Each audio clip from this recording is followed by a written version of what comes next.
الحمد لله وكفى والصلاة والسلام على عباده الذين اصطفى خصوصا على نبيه وحبيبه سيدنا ومولانا وملجانا ومأوانا محمد المصطفى وعلى آله وصحابه الذين قاموا بالصدق والصفاء وعلينا معهم إلى يوم الجزاء.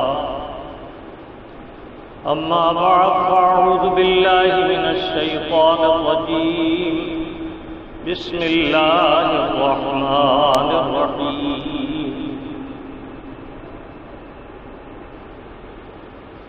يا أيها الذين آمنوا كلوا مما رزقناكم طيبات واشكروا الله إن كنتم إياه تعبدون. صدق الله المولانا العظيم وصدق رسوله النبي الأمين الكريم ونحن على ذلك ما قال من الشاهدين والشاكرين والحمد لله رب العالمين.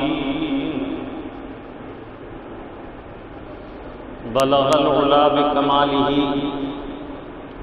كشف الدجى بجماله بلغ العلا بكماله كشف الدجى بجماله حسنت جميع خصاله صلوا علیہ وآلہ.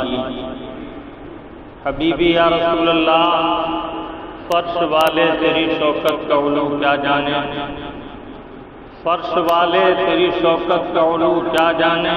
خسروا عرش پہ اڑتا ہے فریرا تیرا.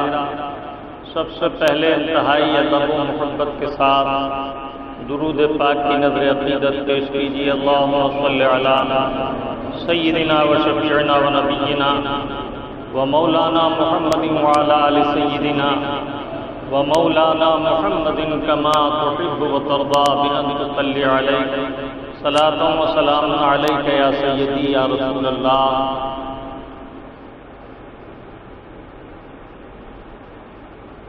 ایک مرتبہ اور والہانہ انداز میں دہرائیں صلی اللہ علی النبی الامی والہ صلی اللہ علیہ وسلم صلاۃ و سلام علیک یا سیدی یا رسول اللہ وعلی آلک و اصحابک یا حبیب اللہ. خطبہ مسنونہ کے بعد جس آیت کریمہ کی تلاوت کا شرف حاصل کیا، کچھ دیر اس آیت طیبہ سے اکتساب فیض کریں گے. اللہ رب العزت مجھے اور آپ کو حق سننے، حق کہنے اور حق پر استقامت کے ساتھ قائم رہ کر عمل کرنے کی توفیق عطا فرمائے. آپ کا پیارا رب عز و جل اس آیت طیبہ میں ارشاد فرما رہا ہے: یا ایھا الذین آمنوا کلوا مما رزقناکم من الطیبات واشکروا اللہ ان کنتم ایاہ تعبدون. اے ایمان والو، کھاؤ جو روزی ہم نے تمہیں عطا کی ہے طیبات سے. واشکروا اللہ، اور اللہ تعالی عز و جل کا شکر ادا کرو. ان کنتم ایاہ تعبدون، اگر تم اسی کی عبادت کرتے ہو. قرآن کریم میں اللہ رب العزت نے مومنین کو جہاں جہاں احکام صادر فرمائے، وہاں مومنین کو خطاب فرماتے ہوئے ارشاد فرمایا: یا ایھا الذین آمنوا. یا حرف ندا ہے اور ندا چند معنی کے لیے آتا ہے. کبھی اظہار تعظیم و تکریم کے لیے آتا ہے، جیسے یا ایھا النبی، یا ایھا الرسول، یا ایھا المزمل یا ایھا المدثر، اللہ تعالیٰ عز و جل نے اپنے پیارے حبیب صلی اللہ تعالیٰ علیہ وسلم کو جب پکارا تو اظہار کرم اور اظہار وجاہت و تکریم کے لیے پیارے پیارے خطابات سے یاد فرمایا. تو ندا کبھی اظہار کرم اظہار وجاہت کے لیے ہوتا ہے اور کبھی اظہار غضب کے لیے. جیسے ارشاد فرمایا یا ایھا الکافرون، جیسے حاکم مجرم سے کہے اے غدار، اے مجرم، اے ملزم، تو کبھی اظہار غضب کے لیے اور کبھی اظہار محبت اور اظہار التفات توجہ کے لیے ہوتا ہے. جیسے یہاں ارشاد فرمایا یا ایھا الذین آمنوا، اور پکارنا، متوجہ کرنا، التفات دلانا. قرآن کریم میں کسی حکم کو صادر کرنے سے پہلے دو اعتبار سے ہوتا ہے. ایک تو مخاطب کو اپنی طرف متوجہ کرنا، غافل کو غفلت سے بیدار کر کے اپنی طرف توجہ دلانا. اس کے معنی ہوتے ہیں کہ جو حکم بیان ہونے والا ہے وہ حکم انتہائی محتم بالشان ہے، بڑی عظمتوں کا حامل ہے. اس لیے پہلے اظہار محبت کے ساتھ کسی پیارے خطاب سے اپنی طرف، اپنے ارشاد کی طرف توجہ دلانا مقصود ہے. تو ارشاد ہوا یا ایھا الذین آمنوا، اے وہ لوگوں جو میری ربوبیت کو، میرے محبوب کی رسالت کو اور میرے احکام کی اقامت کو تسلیم کر چکے ہو، مان چکے ہو.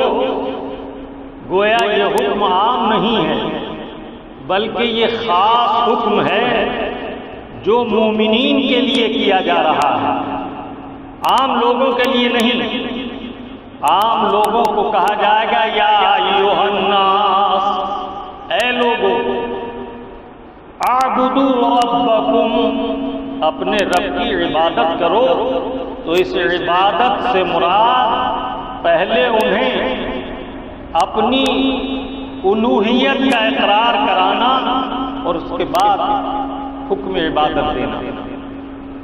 مومنین کو اللہ تعالیٰ عز و جل نے جہاں جہاں بھی احکام سے پہلے پکارا تو یا ایھا الذین آمنوا، اے وہ لوگوں جنہوں نے ایمان کو قبول کر لیا ہے، میرے محبوب کی غلامی کا پٹا گردن میں ڈال لیا ہے. تو ایک معنی تو یہ ہے کہ جب پکارا جاتا ہے تو اس لیے پکارا جاتا ہے کہ آنے والا حکم جو آ رہا ہے مخاطب یہ جان لے، مخاطب یہ پہچان لے کہ یہ حکم محتم بالشان ہے، بڑی عظمت والا ہے. جیسے اللہ تعالیٰ عز و جل نے قرآن کریم میں ارشاد فرمایا یا ایھا الذین آمنوا صلوا علیہ وسلموا تسلیما، اے ایمان والو درود بھیجو اور سلام بھیجو میرے نبی صلی اللہ تعالیٰ علیہ وسلم پر کثرت کے ساتھ. درود پاک سنائیں صلی اللہ علی النبی الأمی والہ صلی اللہ علیہ وسلم، صلاۃ و سلام علیک یا سیدی یا رسول اللہ وعلی آلک و اصحابک یا حبیب اللہ. معلوم ہوا کہ مومنین کو مخاطب کرنے کے دو فائدے ہیں. ایک تو یہ کہ وہ یہ جان لیں کہ جو حکم بیان ہو رہا ہے وہ انتہائی محتم بالشان ہے، بڑی عظمت والا حکم ہے. دوسرے یہ کہ وہ جان لیں کہ یہ خاص حکم تمہیں خطاب کر کے دیا جا رہا ہے، تم اس کے مخاطب ہو. اللہ تبارک و تعالیٰ عز و جل نے یا ایھا الذین آمنوا جہاں جہاں فرمایا، اکثر مقامات وہ ہیں جہاں رسول اللہ اس سے مراد نہیں بلکہ امت مصطفیٰ مومنین مراد ہیں اور مومن جن مراد ہیں. اور مومن جنوں کے ساتھ تمام ملائکہ بعض احکام میں شامل ہیں، لیکن رسول اللہ صلی اللہ تعالی علیہ وسلم یہ عام خطاب میں داخل نہیں، اس لیے کہ مثال کے طور پر اللہ تعالیٰ عز و جل فرما رہا ہے یا ایھا الذین آمنوا اتقوا اللہ، اے ایمان والو اللہ سے ڈرو۔ تو رسول اللہ تو اللہ تعالیٰ عز و جل سے ڈرنے والے ہیں، اور ان جیسا ڈرنے والا کوئی نہیں، اس لیے کہ وہ اللہ تعالیٰ کے حبیب ہیں اور اس کی ذات و صفات کے مظہر عتم ہیں، اور اللہ تعالیٰ عز و جل کی ذات و صفات کی جو معرفت رسول اللہ صلی اللہ تعالیٰ علیہ وسلم کو حاصل ہے وہ کسی کو بھی نہیں۔ تو اس آیت طیبہ میں ارشاد ہوا یا ایھا الذین آمنوا کلوا مما رزقناکم من الطیبات، اے ایمان والو کھاؤ اس روزی سے جو ہم نے تمہیں پاکیزہ طیب رزق عطا فرمایا ہے۔ کلو صیغہ امر ہے، قرآن کریم سمجھنے والے علماء کرام جانتے ہیں کہ امر متعدد معنی کے لیے آتا ہے، کبھی امر آتا ہے فرض کے لیے، جیسے یا ایھا الذین آمنوا اقیموا الصلاۃ، یہاں نماز قائم کرنے کا حکم فرضیت کے لیے ہے، اور کہیں آتا ہے بیان وجوب کے لیے، اور کہیں آتا ہے بیان استحباب کے لیے، اور کہیں آتا ہے بیان اباحت کے لیے۔ اللہ تعالیٰ عز و جل نے فرمایا کلو من رزق اللہ یا کلو مما رزقناکم من الطیبات، تو یہ امر ہے، اور اس امر میں بڑی وسعت ہے، یہ فرض کے لیے بھی ہے، واجب کے لیے بھی ہے، استحباب کے لیے بھی ہے، سنت کے لیے بھی ہے، اباحت کے لیے بھی ہے، اس لیے کہ کھانا کھانا کبھی فرض ہوتا ہے، کبھی واجب ہوتا ہے، کبھی سنت ہوتا ہے، کبھی مستحب ہوتا ہے، اور کبھی کھانا کھانا مکروہ ہوتا ہے، اور کبھی کھانا حرام ہوتا ہے۔ تو یہاں کلو مطلق امر فرمایا، اس میں تمام امور داخل ہیں، جس حیثیت کا مخاطب ہو اس سے ویسا حکم ہے۔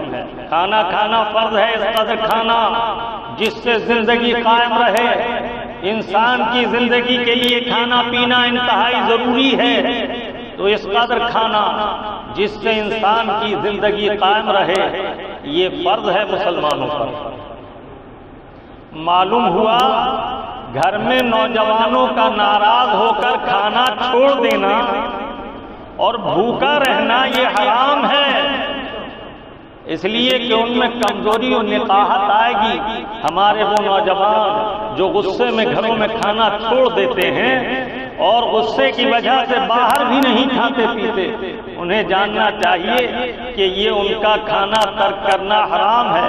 اسی طرح معلوم ہوا کہ کھانا کھانا جب فرض ہے تو مطلق اسے ترک کر دینا اور بھوک ہڑتال پر بیٹھ جانا اور مرنے تک کھانا نہ کھانے کا عزم کر لینا، جیسے بعض حنود بہبود کرتے ہیں، تو یہ بھی ہماری شریعت طاہرہ میں حرام ہے، اس لیے کہ زندگی اللہ کی بندگی کے لیے دی گئی ہے، اور اس کی اقامت کے لیے، اسے قائم رکھنے کے لیے کھانا پینا لازمی ہے، تو یہ فرض ہے۔ اور اتنا کھانا پینا جس سے جسم میں اتنی قوت و توانائی آ جائے کہ اللہ تعالیٰ کے فرائض و واجبات اور اللہ و رسول کے حقوق ادا کرنے میں جو مشقت کا سامنا ہے وہ بخوبی انجام دے سکے، یا جن انسانوں کے حقوق اس سے وابستہ ہیں، باپ کا حق، ماں کا حق، بیوی کا حق، اولاد کا حق، نابالغ بچوں کا حق، ان کے لیے کمانے میں جو محنت و مشقت رزق حلال کے حصول میں ہوگی، اسے برداشت کرنے کی جسم میں طاقت آ جائے اور اللہ کے فرائض و عبادات کو بخوبی ادا کر سکے، اتنا کھانا پینا واجب ہے۔ اگر کوئی شخص ایسی کمی کرے گا کہ اطاعت الہیہ اور فرائض و واجبات کی ادائیگی میں کسل و سستی آ جائے اس کی نقاہت جسم کی وجہ سے، تو وہ گناہگار ہوگا۔ معلوم ہوا کھانا واجب بھی ہے اور کھانا کھانا سنت بھی ہے۔ سنت کب ہے؟ مثال کے طور پر آپ مہمان کے ساتھ بیٹھے، آپ مختصر کھاتے ہیں، آپ کا پیٹ بھر گیا، آپ کی ضرورت کے لائق آپ نے کھا لیا، تو اس کی رضا جوئی کے لیے کہ وہ یہ نہ سمجھے کہ میں دیر تک کھا رہا ہوں یا وہ بھوکا نہ اٹھ جائے، آہستہ آہستہ اس کے ساتھ کھاتے رہنا یہ سنت ہے۔ تھوڑا تھوڑا کھاتے رہیے آہستہ آہستہ تاکہ وہ پیٹ بھر لے اور اس کی ضرورت کے لائق وہ بھی کھا لے۔ اسی لیے جو بزرگ مختصر کھانا کھاتے ہیں وہ بہت دیر تک چبا چبا کر کھاتے ہیں، اگرچہ وہ ایک چپاتی کھائیں اور وہ علیحدہ رکھ لیں۔ اسی طرح کھانا کھانا سنت اس لحاظ سے بھی ہے کہ اللہ کے نبیوں نے 2 وقت کھانا تناول فرمایا، تو 2 وقت کھانا کھانا سنت انبیاء اور ہمارے آقا کی بھی سنت ہے کہ آقا نعمت صلی اللہ تعالی علیہ وسلم نے غدا اور عشاء تناول فرمایا، یعنی دوپہر کے وقت کا کھانا اور رات کا کھانا۔ اور ایک حدیث طیبہ میں سرکار نے منع فرمایا کہ رات کو کھانا ہرگز نہ چھوڑو، کہ رات کا کھانا ترک کرنا کمزوری لاتا ہے۔ قربان جائیے اس دین منیف کے، اس دین متین کے، جس نے ہمیں آداب زندگی سکھائے۔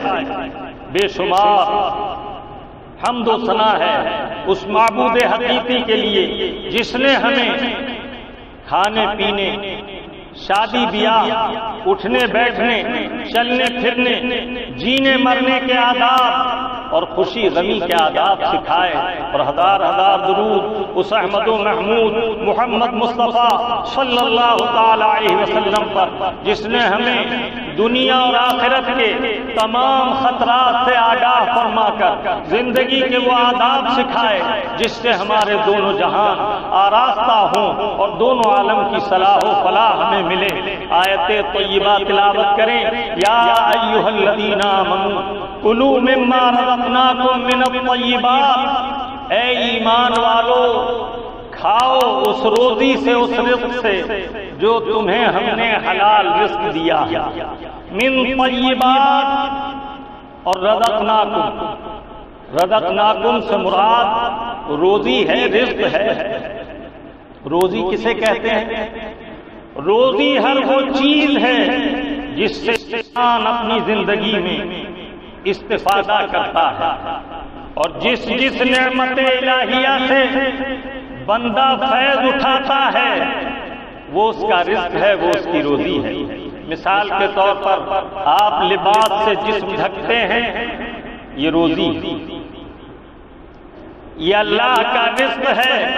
صرف وہ چیز ہی رزق نہیں جسے آپ کھاتے ہیں، بلکہ انسانی زندگی میں جن چیزوں سے آپ استفادہ کرتے ہیں وہ سب رزق کے زمرے میں آتا ہے، اور اس سب پر اللہ کے احکام ہیں۔ اب اللہ تعالیٰ عز و جل نے فرمایا کلو، معلوم ہوا یہاں اس رزق کا ذکر ہو رہا ہے جس کا تعلق کھانے اور پینے سے ہے، مطلق روزی کا ذکر نہیں، اس لیے اس رزق کے ساتھ طیب کی قید لگائی۔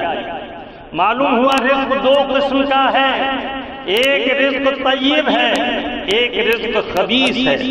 اللہ رب العزت دوسرے مقام پر ارشاد فرماتا ہے احل لکم الطیبات ویحرم لکم الخبائث، ہم نے تمہارے لیے پاک چیزوں کو حلال کیا ہے، طیب اور پاکیزہ اشیاء کو تمہارے کھانے کے لیے ہم نے حلال کیا ہے، اور تمہارے لیے ان چیزوں کو حرام کیا ہے جن میں خبث ہے، جو خبیث ہیں۔ سبحان اللہ و بحمدہ سبحان اللہ العظیم، جو چیز نفع بخش ہے، فرحت بخش ہے، طمانینت کا باعث ہے، سکون و اطمینان کا ذریعہ ہے، ہمارے مولا عز و جل نے اسے حلال کیا ہے، ہمارے لیے اسے جائز قرار دیا ہے۔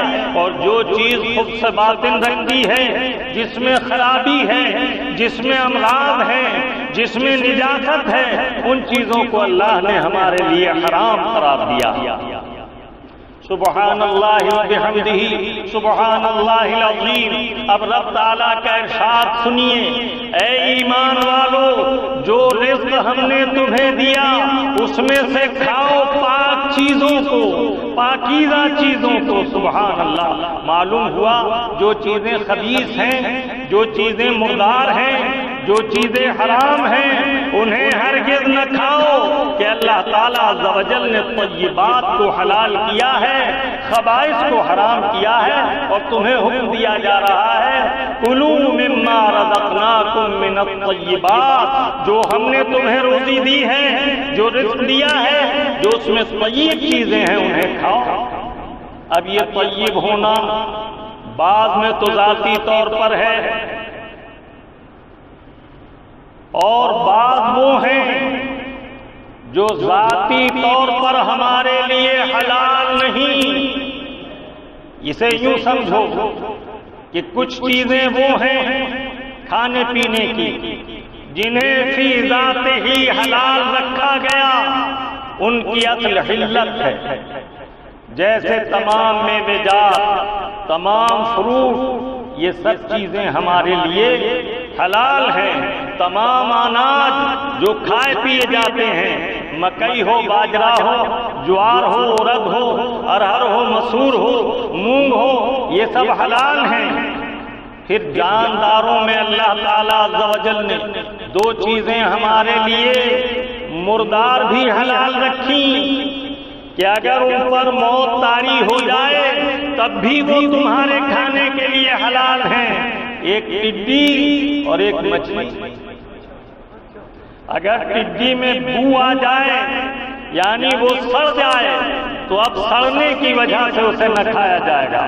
ایسا ہی مچھلی اگر کسی مرد کی وجہ سے مرے اور مر کر الٹی ہو جائے تو اب اسے مرد ہونے کی وجہ سے نہ کھایا جائے گا۔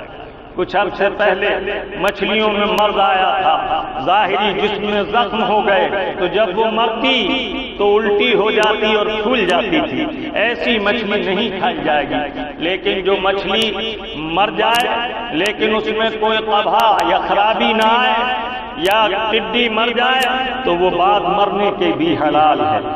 باقی وہ حلال جانور جنہیں زندہ کو ہمارے لیے حرام رکھا گیا اور ذبح شرعی کے بعد انہیں ہمارے لیے حلال کیا گیا تو وہ طیبات سے ہیں۔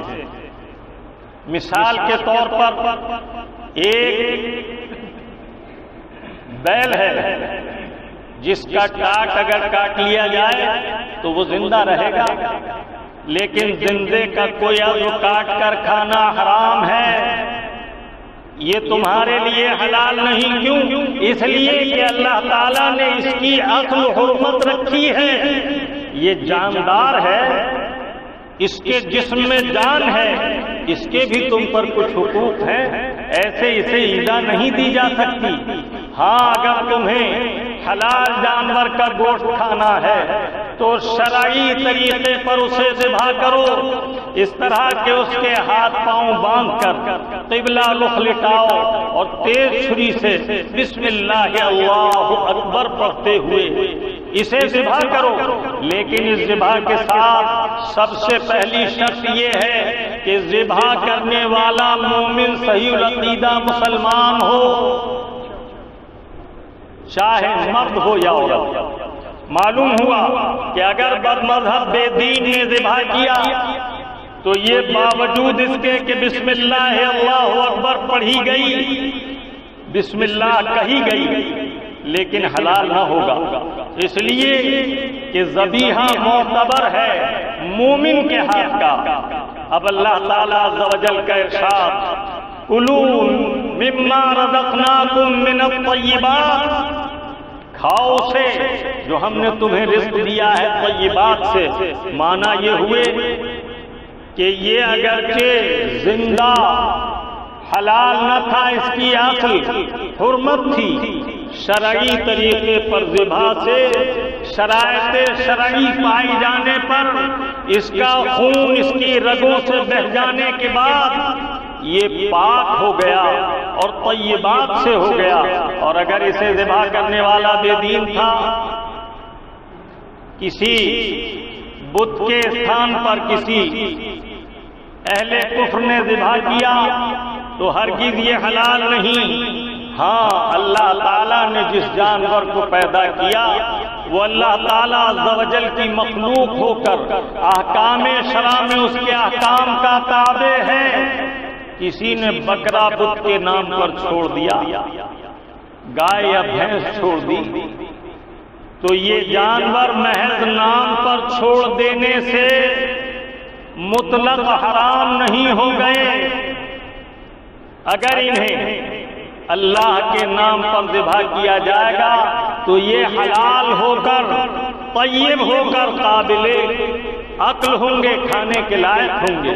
یہیں سے یہ بات بھی سمجھ میں آ گئی کہ جب بتوں کے نام پر چھوڑے ہوئے جانور شرعی طریقے پر ذبح ہونے کے بعد حلال ہو جاتے ہیں، حرام نہیں ہوتے، تو 11ویں کا بکرا، قربانی کا بکرا، غوث اعظم کی نسبت سے بکرا، غریب نواب کی نسبت کا جانور محض یہ کہہ دینے سے حرام نہیں ہو جائے گا۔ جو کم نصیب ان جانوروں کو اس نسبت کی وجہ سے حرام کہتے ہیں وہ شرعی احکام سے نابلد ہیں، انہیں معلوم نہیں کہ قرآن کریم نے صراحتاً ان جانوروں کی حلت کا ذکر فرمایا جو اللہ کے نام پر ذبح ہوں، اور ان جانوروں کو حرام قرار دیا جو غیر اللہ کے نام پر ذبح ہوں۔ وما احل بہ لغیر اللہ کے معنی یہ نہیں کہ محض غوث اعظم کا بکرا کہنے سے حرام ہو گیا۔ وما احل بہ لغیر اللہ کہنے کے معنی یہ ہے، اس کی حرمت کے معنی یہ ہے کہ قبل ذبح جس کا نام پکارا جائے غیر اللہ کا تو اب یہ جانور حلال نہ ہوگا، اس لیے کہ یہ غیر اللہ کے نام پر ذبح ہوا۔ اللہ رب العزت ارشاد فرماتا ہے کلوا من رزق اللہ حلالا طیبا۔ ایک مقام پر ارشاد ہوا اللہ کے رزق سے حلال اور طیب چیزوں کو کھاؤ۔ کچھ چیزیں وہ ہیں کہ جو اللہ کے حکم سے حرام اور رسول اللہ کے حکم سے حرام ہیں، جیسے کتا اور گدھا رسول اللہ نے حرام قرار دیا، خون اور خنزیر اور مردار کو اللہ تعالیٰ عز و جل نے قرآن کریم میں حکماً حرام قرار دیا، تو یہ کسی صورت حلال نہ ہوں گے، اس لیے کہ ان کی اصل حرمت ہے اور یہ حرام ہی رہیں گے۔ معلوم ہوا کہ حلال جانوروں میں وہ جانور جو شرعی شرائط کے ساتھ مومن صحیح العقیدہ مسلمان کے ہاتھ سے ذبح ہو وہ حلال ہے، اور ہمارا رب عز و جل ہمیں حکم فرما رہا ہے کہ اللہ کی دی ہوئی روزی اور رزق سے طیب اور حلال چیزوں کو کھاؤ۔ تو ہمیں چاہیے کہ ہم غیر نتھو خیرے کا ذبح نہ کھائیں جب تک ہمیں یہ معلوم نہ ہو اس پرفتن دور میں کہ یہ صحیح العقیدہ مسلمان کے ہاتھ کا ذبح ہے۔ اس کے ساتھ ساتھ حرام رزق وہی نہیں کہ جس کا تعلق ذبح اور غیر ذبح سے ہے۔ بکری اور بکرا اصلاً شریعت طاہرہ میں ذبح کے بعد طیب و حلال ہیں، لیکن کسی عارض کی وجہ سے یہ بھی حرام ہو سکتے ہیں۔ اصلاً تو ان کی حلت کے لیے ذبح شرعی شرط تھا، لیکن کسی عارض کی وجہ سے یہ حرام ہو سکتے ہیں۔ مثلاً مال حرام سے کسی نے بکرا خریدا تو یہ قابل قربانی بھی نہیں، اور اگر ذبح کیا جائے گا تو اگرچہ گوشت اس کا ذبح سے پاک ہو گیا اور یہ حکماً حلال ہے، لیکن اس عارض کی وجہ سے کہ یہ مال حرام سے خریدا گیا، سودی پیسے سے لیا گیا، سکتے میں جیتے ہوئے پیسے سے لیا گیا، یا جوئے میں جیتے ہوئے پیسے سے لیا گیا، تو یہ اس کے بعد بھی حرام ہے، تو اسے بھی کھانے سے بچا جائے۔ اگر کسی نے بکری چرا لی یا بکرا چرا لیا اور چرانے کے بعد یا مرغا چرا لیا اور چرانے کے بعد اسے ذبح کیا تو چوری کا ہونے کی وجہ سے یہ ذبح ہو کر پاک تو ہو جائے گا لیکن قابل طعام نہ ہوگا، کھانے کے قابل نہ ہوگا، اس لیے کہ یہ مال حرام پر اس کا نقد و عقد ہوا ہے، حرام پیسے سے اسے خریدا گیا ہے۔ آپ کا رب عز و جل ارشاد فرماتا ہے اللہ کے دیے ہوئے رزق سے کھاؤ، طیبات کو، حرام چیزوں سے بچو، غیر حلال سے بچو، مردار سے بچو اور حرام پیسے کے مال سے بچو۔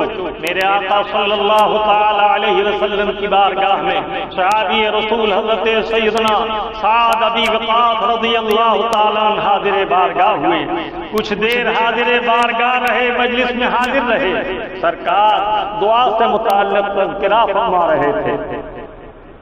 انہوں نے عرض کی یا رسول اللہ میرے لیے دعا فرما دیں کہ اللہ تعالیٰ عز و جل میری دعائیں قبول فرما لیا کرے، میرا رب عز و جل مجھے مستجاب الدعوات بنا دے۔ میرے آقا صلی اللہ تعالی علیہ وسلم نے ارشاد فرمایا حلال رزق کو اپنے لیے لازم کر لو، حلال لقمہ منہ میں جائے، حرام لقمہ منہ میں نہ جائے، جس منہ میں حرام لقمہ جاتا ہے اس کی دعا قبول نہیں ہوتی۔ ایک اور مجلس میں میرے آقا صلی اللہ تعالی علیہ وسلم نے فرمایا اے میرے صحابہ ایک زمانہ آئے گا لوگ انفرادی اور اجتماعی دعا کریں گے، یعنی جمع ہو کر مجموعی طور پر بھی دعائیں کریں گے اور انفرادی طور پر تنہا تنہا بھی دعا کریں گے، لیکن لمبی لمبی دعائیں کرنے کے باوجود ان کی دعا قبول نہ ہوگی۔ عرض کیا لماذا یا رسول اللہ، اللہ کے حبیب ایسا کیوں ہوگا کہ دعا کرنے والے دعا کریں گے؟ ہمارا رب عز و جل تو ارشاد فرماتا ہے قرآن کریم میں وَإِذَا سَأَلَكَ عِبَادِي أَنِّي فَإِنِّي قَرِيبٌ أُجِيبُ دَعْوَةَ الدَّاعِ إِذَا دَعَانِ فَلْيَسْتَجِيبُوا لِي۔ اے محبوب آپ سے لوگ پوچھتے ہیں کہ رب تعالیٰ عز و جل کہاں ہے؟ آپ فرمائیے اللہ کی رحمت تم سے قریب ہے، تم اللہ تعالیٰ عز و جل سے دعائیں مانگو، اللہ دعا قبول فرمائے گا۔ تو وہ زمانہ جس میں لوگ لمبی لمبی دعائیں کریں گے دعا قبول نہ ہوگی، اس کی کیا وجہ ہے؟ فرمایا اس کی وجہ یہ ہوگی کہ وہ حرام لقمہ کھائیں گے اور حرام پیسے کا لباس پہنیں گے، تو اللہ تعالیٰ ان کی دعا قبول نہ کرے گا۔ ایک اور حدیث طیبہ میں حضرت سیدنا عمر رضی اللہ تعالیٰ نے ارشاد فرماتے ہیں اگر بندہ طویل نمازیں پڑھتا رہے اور اس نے جو لباس پہنا ہے اس لباس میں ایک پیسہ حرام کا شامل ہے تو اس کی وہ عبادت مقبول نہ ہوگی۔ اللہ کے پیارے حبیب صلی اللہ تعالی علیہ وسلم فرماتے ہیں من ملا عینیہ من الحرام ملا اللہ تعالی یوم القیامت عینہ من النار۔ جس شخص نے اپنی آنکھ کو حرام سے ملوث کیا ہے اللہ تعالیٰ قیامت کے دن اس کی آنکھوں کو آگ سے بھر دے گا۔ کیا مطلب؟ بد نگاہی حرام ہے۔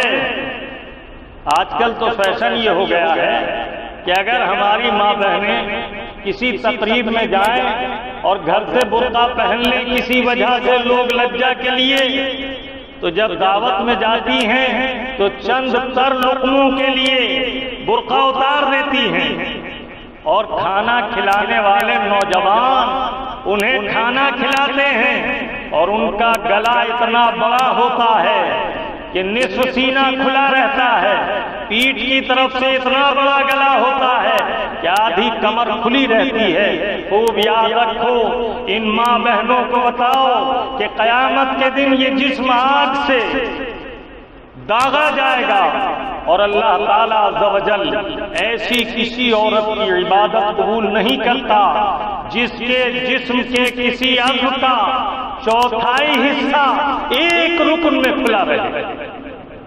چوتھا حصہ سمجھتے ہو؟ یہ کونی سے گٹے تک یہ کلائی ایک حصہ ہے، ایک عضو ہے۔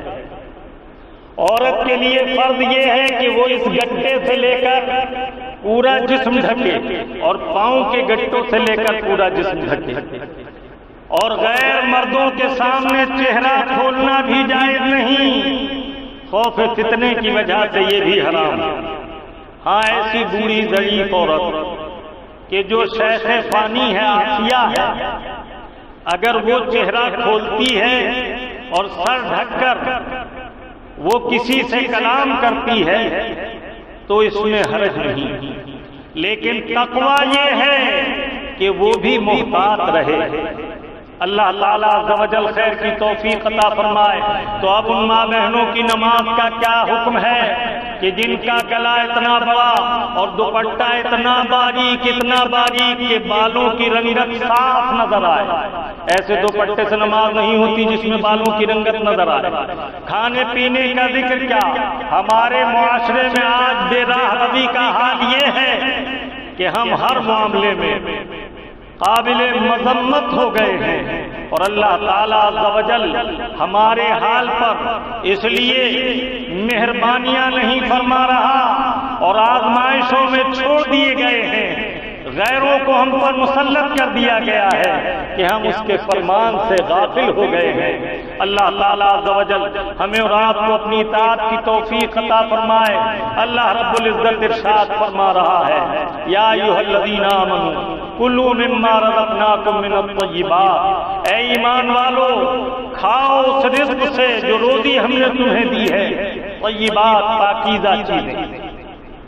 اللہ کے حبیب صلی اللہ تعالی علیہ وسلم فرماتے ہیں کہ رزق حلال برکتوں کا حامل ہے، جس کے منہ میں حلال کا رزق جاتا ہے اللہ تعالیٰ اس کی عبادت بھی قبول فرماتا ہے، اس کی دعائیں بھی مستجاب ہوتی ہیں، اور اگر ایک لقمہ حرام کا منہ میں چلا جائے تو میرے آقا کیا فرماتے ہیں، جس کے پیٹ میں حرام کا لقمہ گیا جب تک وہ لقمہ حرام، اور انہیں کیا کہیے جو پیٹ بھر کر شراب پیتے ہیں کہ یہ تو حرام نہیں بلکہ حرام میں انتہائی غلیظ حرام چیز ہے، یہ ایسا حرام ہے کہ میرے آقا فرماتے ہیں کہ یہ ام الخبائث ہے، سب سے زیادہ خبیث حرمت والی چیز شراب، جو بڑی بڑی خبیث حرام چیزیں ہیں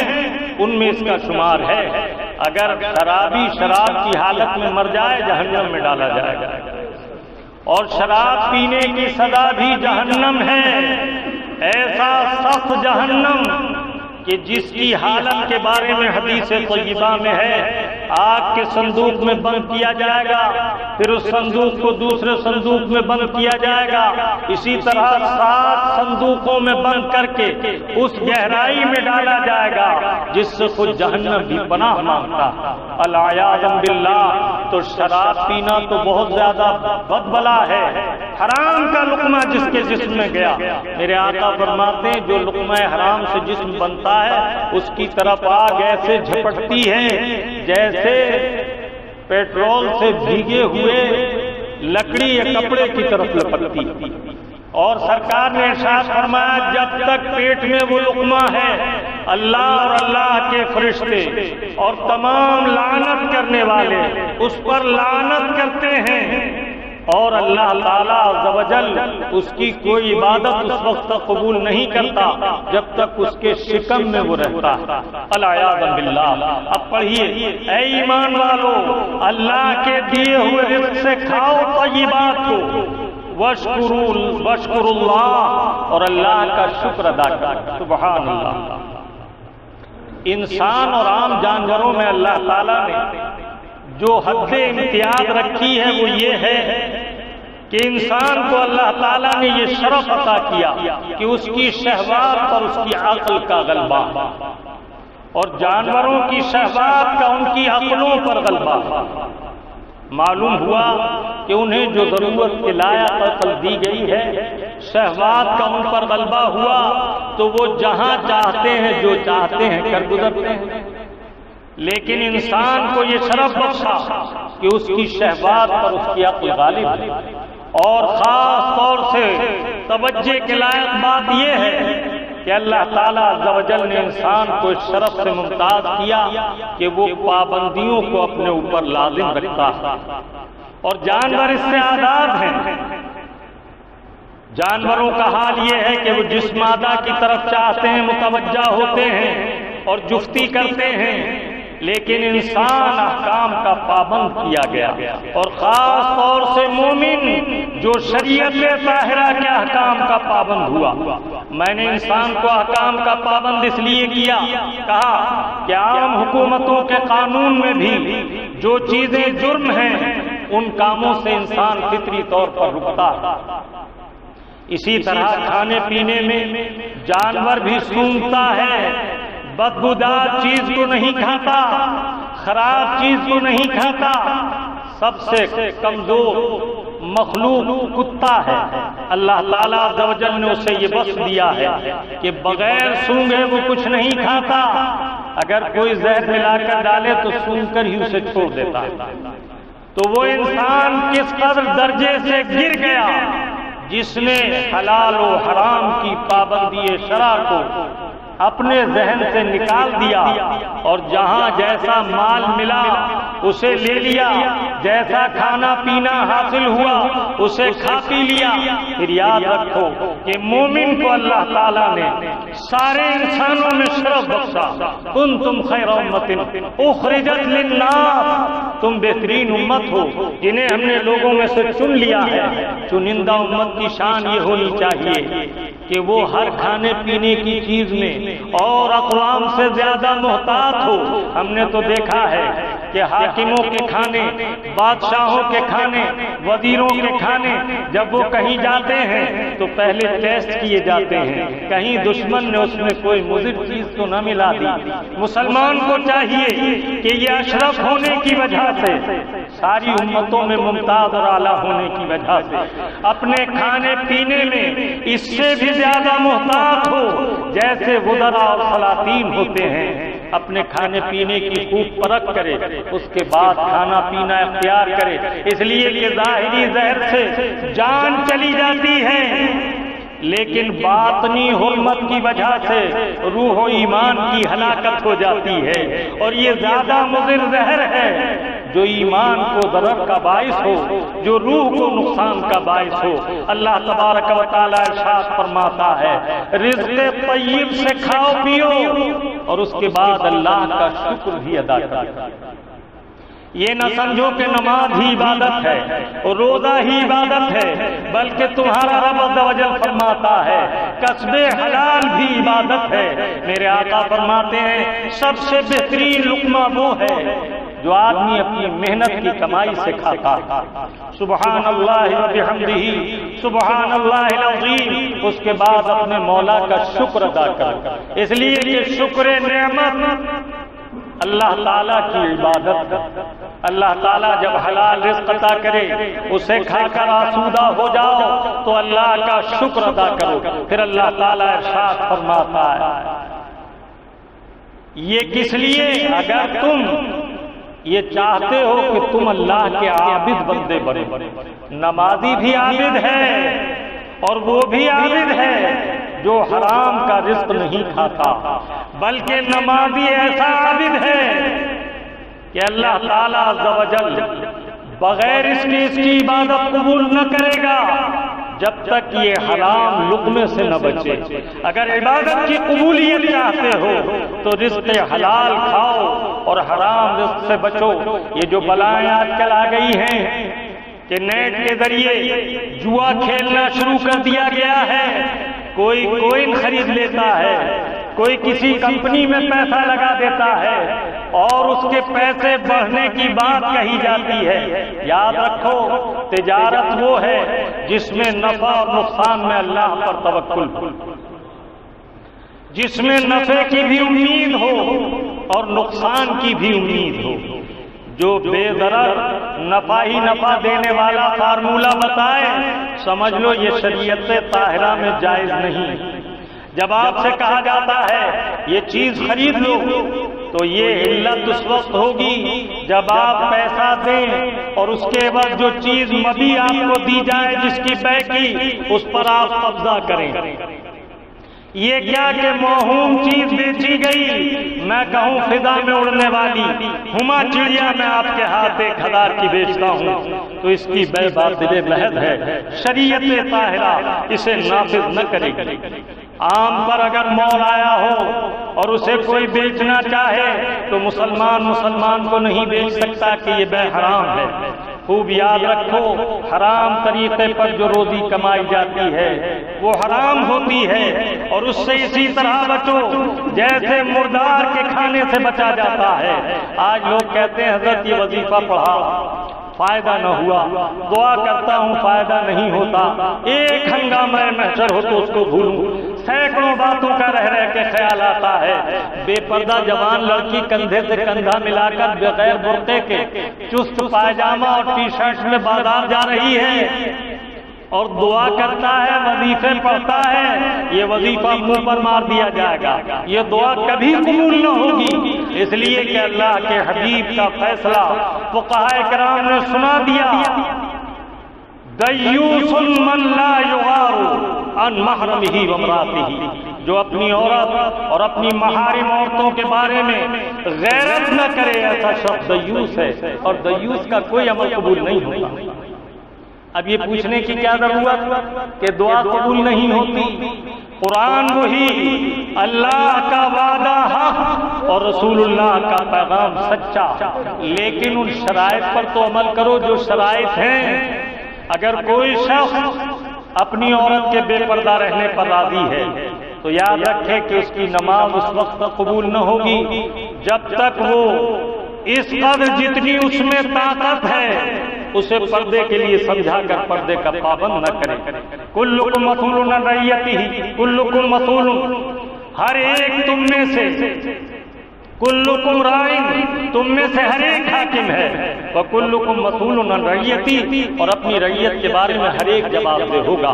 اللہ تبارک و تعالی ہمیں اور آپ کو حسن عمل کی توفیق عطا فرمائے، قرآن کریم سمجھنے سمجھانے اور سمجھ کر عمل کی سعادت نصیب فرمائے۔